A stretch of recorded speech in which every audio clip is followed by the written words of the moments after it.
Hi, this is Nini, and I have chosen a book today called Swimmy by Leo Lionni.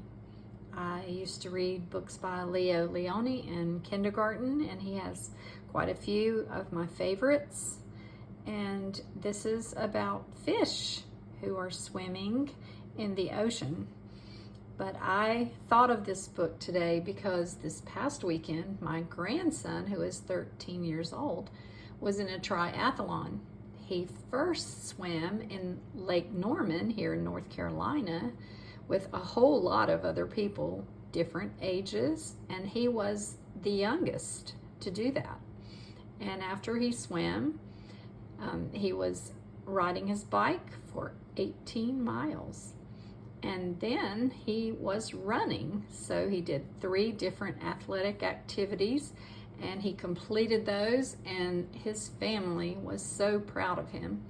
And so today when I thought of swimming, I just thought of this story called Swimmy, and I'm reading that in honor of my grandson who did such a great job. He trained, he worked really hard, and that goes to show you can do anything you want to do if you work hard at it. And at this point, I would like to tell you that this book actually got a medal, the Caldecott Medal. And so that means it's a special book, and a lot of people thought it was a good story. And so let's go to the title page. Swimmy by Leo Lionni, and we're going to see this little fish a lot, and all of these things that are on the floor of the ocean. Now you'll have to look hard for the words on these pages because you're mostly drawn to the pictures of all of the school of fish. A happy school of little fish lived in a corner of the sea somewhere. They were all red. Only one of them was as black as a mussel shell. He swam faster than his brothers and sisters. His name was Swimmy. There's Swimmy.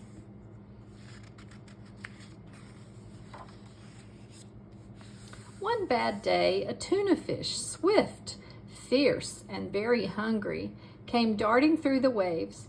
In one gulp, he swallowed all the little red fish. Only Swimmy escaped.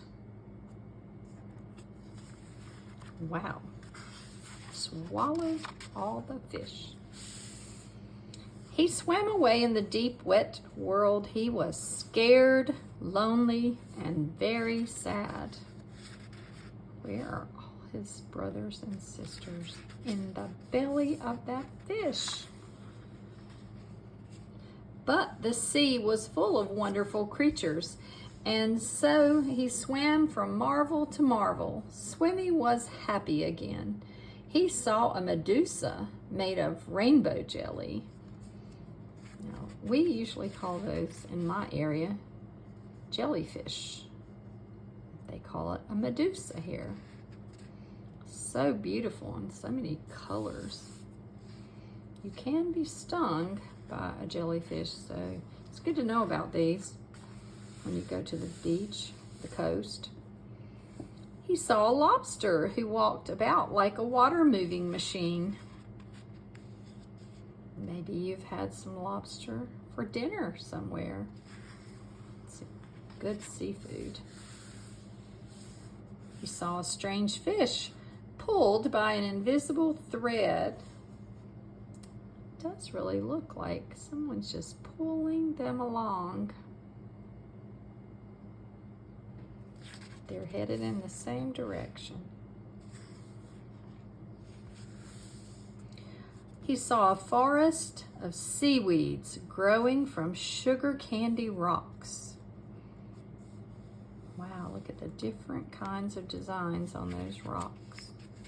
This would be a fun page to draw or paint with your paints, watercolors.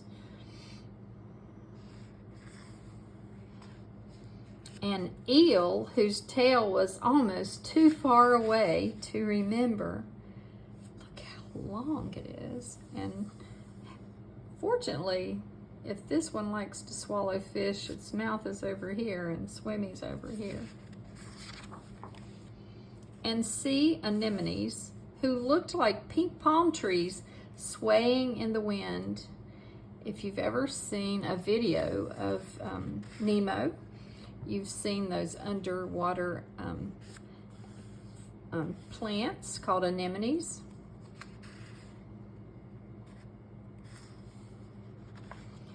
There's Swimmy. Then, hidden in the dark shade of the rocks and weeds, he saw a school of little fish just like his own. "Let's go and swim and play and see things," he said happily. "We can't," said the little red fish. "The big fish will eat us all." "But you can't just lie there," said Swimmy. "We must think of something."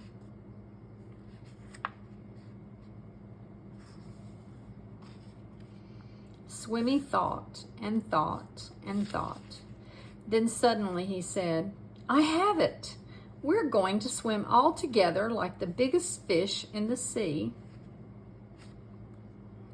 There, he's looking like he's getting ready to lead all of these fish over here. Let's see what happens.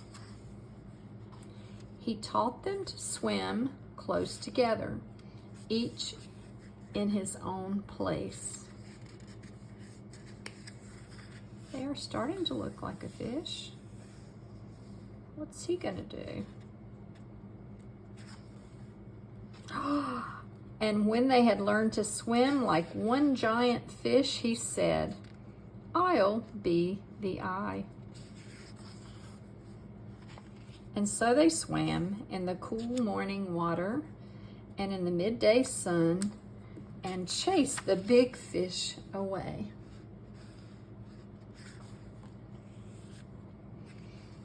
It's a short book, but it's full of really beautiful, unusual pictures of the ocean.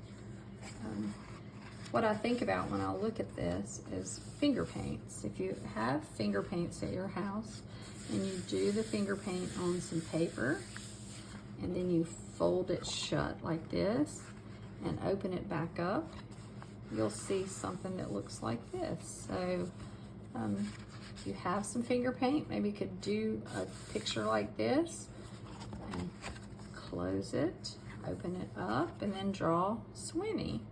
Well, this is not Swimmy. This is the big fish that swallowed the little fish. But Swimmy has some fins that you could draw. His body is shaped like this and has the fins on the bottom and the top and at the back. That's how they move through the water.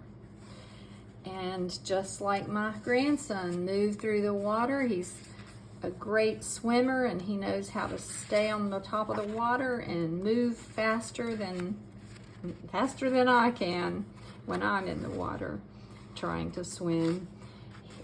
He really impressed me, and so did all the other people who participated.